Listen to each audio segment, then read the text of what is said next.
Olá, boa tarde, tudo bem? Boa tarde ou bom dia, né? Depende da hora que vocês vão estar vendo o meu vídeo.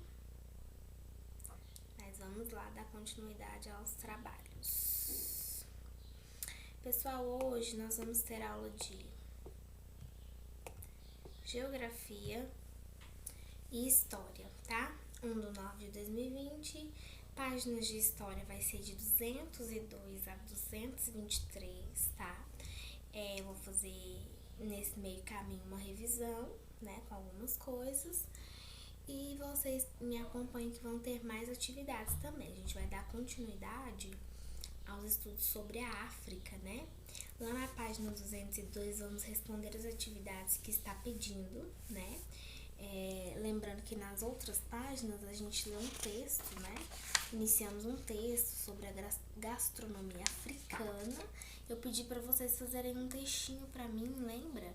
E aí na nossa aulinha Zoom, vocês leem o texto para mim, tá bom? Combinado? Então, deixa eu só arrumar aqui. Vamos lá, né? Página 202. Leia as afirmativas e classifique-as escrevendo entre os parênteses V para verdadeiras ou F para falsas. Então, a gente vai ler, vai falar V ou F, né? E de acordo com as informações que a gente já tem aqui do texto, tá? Eu quero mostrar para vocês também um mapa da África. Olha só. Esse mapa, a gente vê que o continente africano ele se divide em 4, né? África Ocidental, África Central, África Meridional, África Oriental e África Setentrional, em 5, na verdade. Então, tá vendo que é um continente bastante grande. O mapa é mais ou menos parecido com o nosso mapa do Brasil. É mais ou menos parecido, não é igual, né? Então, esse é o continente africano, tá? E aí, vocês vão responder a VOF, na número 1, e depois vão pesquisar e escrever uma receita tipicamente africana com uma massa cozida em água acompanhado por guisado ou grelhado. Pode pesquisar na internet, tá? Pode ver vídeos no YouTube sobre alguma receita de massa cozida, tá bom? E aí, nas seguintes páginas, nós vamos ter também, né, atividades, né? Lá na página 203, observe como o mapa da África está dividido e escreva as características alimentares de cada uma das regiões apresentadas, né? Então, esse mapa que está na página 203, lá na legenda embaixo, onde está verde é o norte da África e onde está azul é a África subsaariana, tá? Então, o que vocês vão fazer? Pesquisar e escrever as características alimentares. Qual que é a característica alimentar do norte da África e qual que é a característica alimentar da África subsaariana, tá? Lá naquele texto que a gente leu sobre a gastronomia da África, tem essas respostas. Página 204, número 4, pesquise e escreva a letra de uma canção que acompanha a refeição na África. Mais uma de pesquisa. Então, o que a gente vai fazer aqui? Pesquisar e escrever a letra de uma canção que acompanha a refeição na África, né? E lá na página 205, observe as fotos e descreva as semelhanças e diferenças entre os alimentos consumidos no Brasil e na África. Então, no Brasil nós temos o quê? Né? Na primeira tá parecendo uma galinhada, ai que delícia, ou um cuscuz. Acho que é um cuscuz, né, gente? Na segunda é o quê? Um acarajé, tá? Quem já foi pra Bahia, viajou, já deve ter experimentado acarajé, tá? E lá na África nós temos mandioca frita, aparentemente um bolinho frito e um peixinho aqui do lado, né? Então, gente, quais são as semelhanças entre esses 4 alimentos e quais são as diferenças? Nós vamos escrever aqui. Na página 206, tem um texto, né, que vai falar sobre a música e a dança africana, tá? Então, vamos prestar atenção. Olha só. Os ritmos africanos apresentam uma mistura de sons que são acompanhados por movimentos que destacam a espontaneidade do corpo, cujo passo acompanha o ritmo da música. Em geral, dança-se fazendo pequenas coreografias. A dança é feita em linha e é muito comum a proximidade dos corpos para realizar o mesmo movimento. A sincronia devido à facilidade de realizar movimentos envolvendo ao mesmo tempo braços, pernas e cabeça, trabalha o ritmo corporal. Devido à sua extensão e diversidade, a África apresenta uma variedade étnica, cultural e linguística enorme e não poderia ser diferente com a música e dança, que são tão variadas quanto suas regiões. E assim como a gastronomia, a música e a dança africanas têm elementos comuns quando dividimos o continente, o norte da África e a África subsaariana. Assim, observa as divisões do mapa, tá vendo? É um mapa mais ou menos parecido com... Mais ou menos não, é um mapa parecido com esse que a gente tá vendo aqui agora na telinha, tá? Da página 206. Lá na página 207 vai falar: a região vermelha é o norte da África e, portanto, assim como a gastronomia, a música e a dança receberam grande influência mediterrânea, tá? As regiões azul claro e verde escura são as que tiveram maior contato com as sociedades do Oriente Médio, portanto, a música e a dança dessas regiões têm enorme influência desses povos. A região verde clara é a parte mais oriental da África, em contato com a sociedade do Oceano Índico. A música e a dança dessa região têm influência da música árabe, da Índia, da Polinésia e da Indonésia. Mas é importante ressaltar que a parte interiorana dessa região tem influência das culturas nigeriana e congolesa. As regiões marrom, amarela e azul escura são as que apresentam mais intensidade e aspectos da África subsaariana. Devido ao contato com inúmeras nações, a música e a dança dessas regiões foram influenciadas por várias culturas, entre elas as da Europa Ocidental e das Américas Central e Norte. Então, né, pessoal, se a gente observar, né, lá o mapa lá da página 206, aqui vai estar falando, né, a região vermelha, a azul, a verde, a marrom, o que elas significam, quais foram as influências que elas sofreram, e por isso que as diferentes regiões da África vai ter assim, vai variar a cultura, vai variar o modo como eles vão, né, se alimentar, pouca variação, mas vai ter devido à influência que eles sofreram de outras culturas, né. A música e a dança na África são presentes nas mais diversas celebrações, desde o nascimento à morte, passando por inúmeras fases da vida: casamento, passagem para a vida adulta, colheitas, festas rituais, celebração de ancestrais, etc. Ainda hoje há concertos organizados por um griot e sua mulher, e que sempre aconteciam nos pátios dos principais para quem quisesse dançar, tá? E aí vamos responder aí as atividades da página 208 e 209, tá? Só ler novamente o textinho. Ó, é muito fácil, por exemplo, escreva as características inerentes às danças africanas, né? O que eu vou fazer? Vou ler o texto novamente, vou voltar ao vídeo onde eu tô lendo o texto e vou fazer, né? Vou fazer as atividades da página 208 e 209. E lá na página 210, as religiões na África. A religião na África é bastante diversa e, assim como a literatura, mantém-se por meio principalmente da oralidade. A maior parte dos africanos se declara adepta do islamismo e do cristianismo, embora muitas regiões pratiquem o hinduísmo, o judaísmo e as religiões tradicionais africanas, tá? As religiões tradicionais africanas estão ligadas a contextos culturais nativos, envolvem grande diversidade de crenças e costumes tradicionais específicos dos diferentes grupos étnicos e tribais. Olha só, página 211. E aí nós vamos ver algumas imagens, né, de celebrações, né, das religiões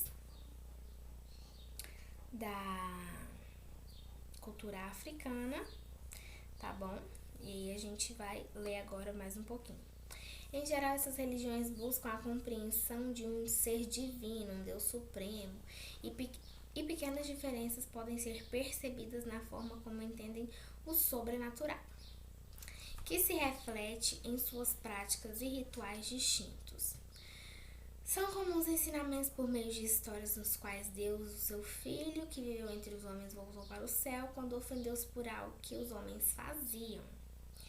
Nos cultos das religiões africanas, há uma variedade em relação a cores de roupas e das contas com quais se fazem fios e colares.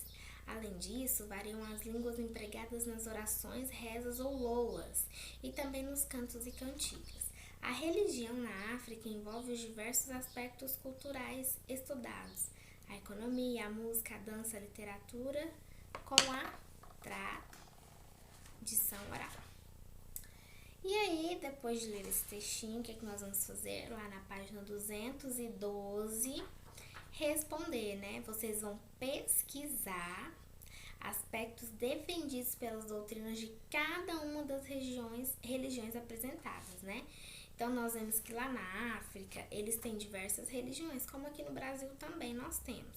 Lá tem o cristianismo, o hinduísmo, o judaísmo e o islamismo. Vocês vão escrever os aspectos defendidos por essas doutrinas. Não é para escrever o que elas são.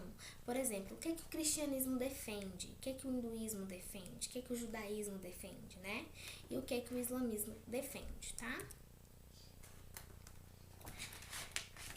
212, 213 também tem atividade. Lá na página 214, nós vamos ter, vamos ver imagens de alguns rituais, tá? Observe as imagens dos momentos religiosos e converse com sua turma sobre o que você consegue ver e o que você consegue sentir diante dessas imagens.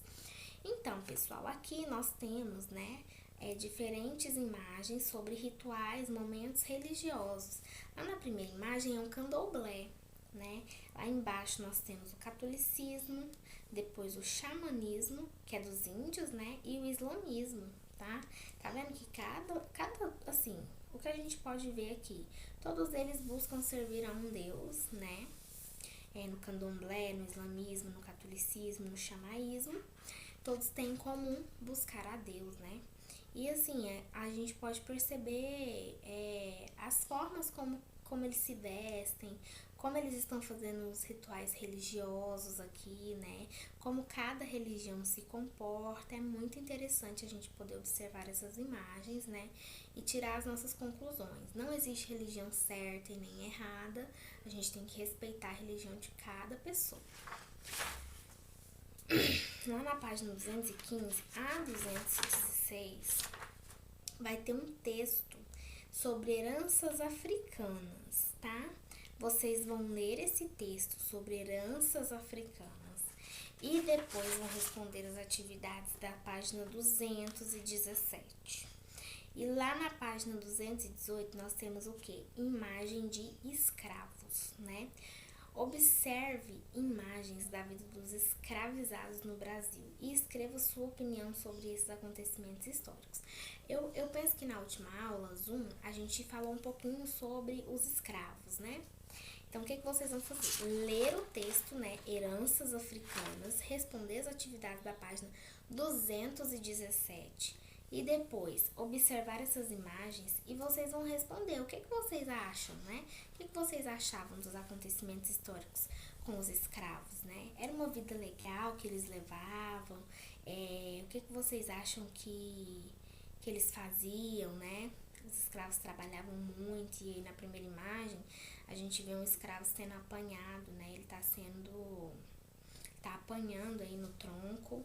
Ele com certeza deve ter feito alguma coisa que desagradou o seu senhor, que como a gente sabe, os escravos, eles eram tidos como animais muitas vezes, né? Então, assim, eles não eram vistos como humanos, né? Aí, na segunda imagem, a gente vê escravos carregando o homem branco, como se eles fossem mesmo, assim, bichos, como se eles não fossem gente, né? E era uma vida muito sofrida, uma vida muito peregrinada, né? Pelejada.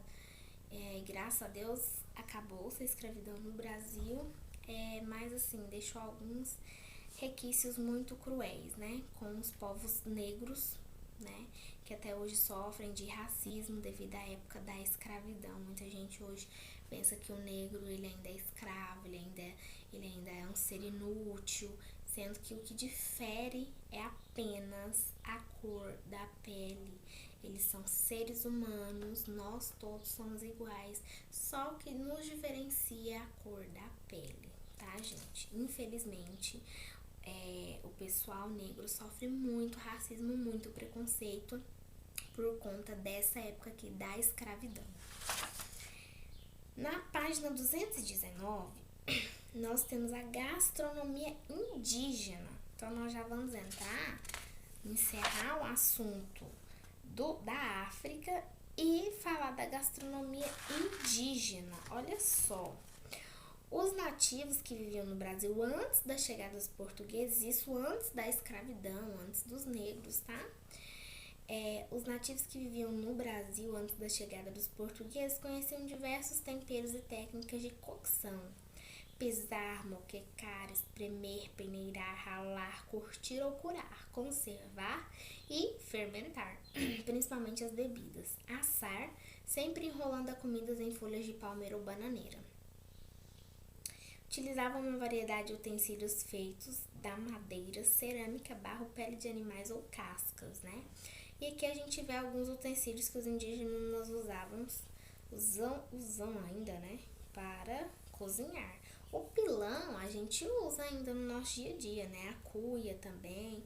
Muitos desses utensílios a gente pegou pra gente, né? O pilão para amassar o alho, fazer um arroz, temperar alguma coisa. E aí lá na página 220, o fogo foi um grande aliado da culinária indígena, pois permitiu que muitos alimentos que sem sua ação seriam venenosos, né? Porque os indígenas, eles se alimentam de coisas da floresta, ao contrário dos povos africanos que plantavam as coisas, colhiam e comiam. Eles faziam massa, eles faziam pescados, né? E tudo muito cozidinho. Os indígenas, eles precisavam do fogo, porque, assim, tem muitas coisas na floresta que são venenosas, que são perigosas, que estão contaminadas, né, por bactérias e que precisam ser cozidas, senão eles poderiam morrer. Então, que sem sua ação seriam venenosos. Fossem introduzidos no cardápio que perderam o veneno com a ação do calor. Também permitiu maior tempo de conservação dos alimentos.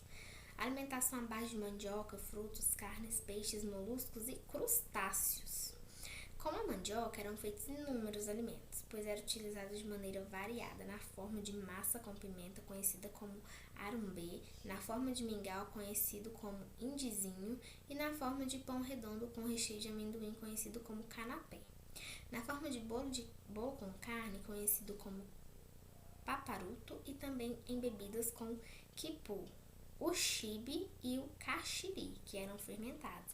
Então, olha só para quanta coisa eles usavam a mandioca. A mandioca era a base alimentar dos índios, né?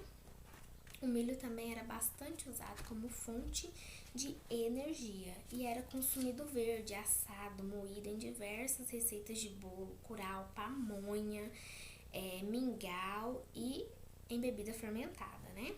A forma mais comum de preparação das carnes obtidas por meio de caça, porco do mato, catitu, queixada, paca, veado, macacos e anta, era assando em panelas de barro com fogo submerso ou em espeto sobre o fogo. Cozinhava-se com a pele e as vísceras, só depois eram retiradas e repartidos. A técnica com panelas de barro era bastante peculiar. Colocava-se sobre a camada de folhas no fundo de um buraco a carne que seria assada, depois outra camada de folhas, outra de terra e por fim acendia-se uma fogueira, tá? E aí a gente tá vendo aí na página 221 como as mulheres que cozinham, né, os homens é assim, na cultura indígena os homens vão caçar e as mulheres cozinham, tá? E com o caldo das carnes era comum a preparação de pirão cozido ou escaldado, utilizando a farinha de mandioca. Já os peixes, os moluscos, os crustáceos eram capturados em arcos e pequenas distâncias. Os alimentos menores eram cozidos em maiores e os maiores eram assados ou preparados em moquecas. Muitas vezes os caldos eram feitos os pirões. Então tá vendo tanto que muda da culinária africana para indígena? Muda muita coisa, gente, né?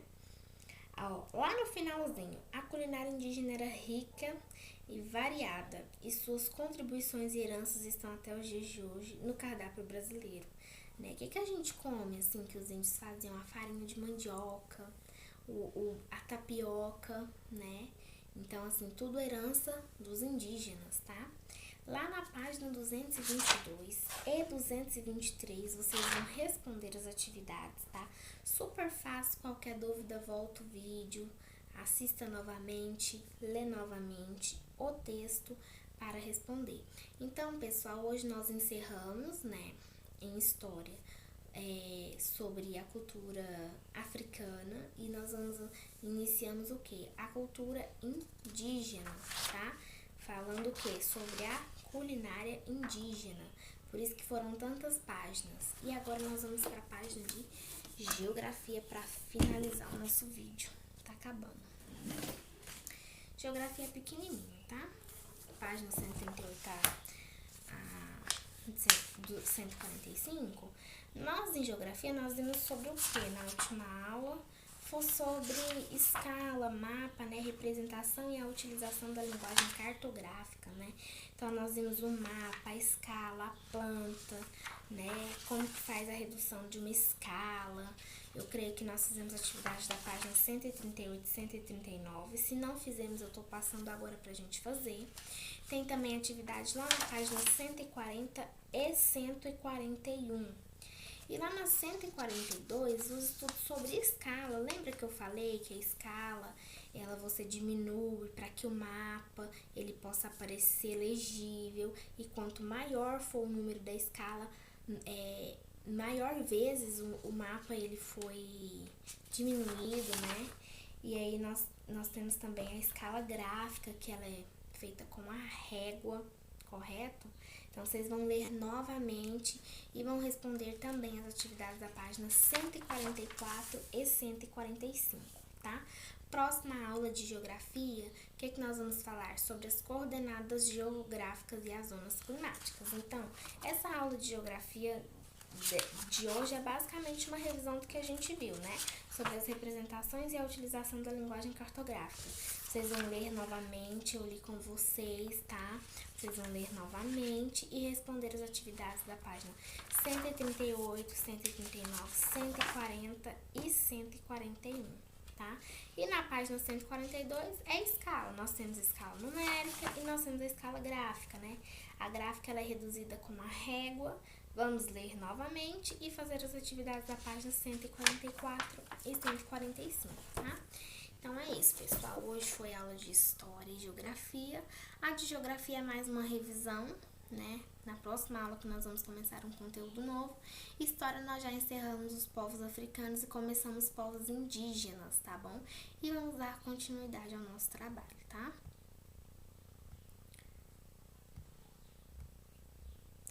Muito obrigada, tenham um bom dia.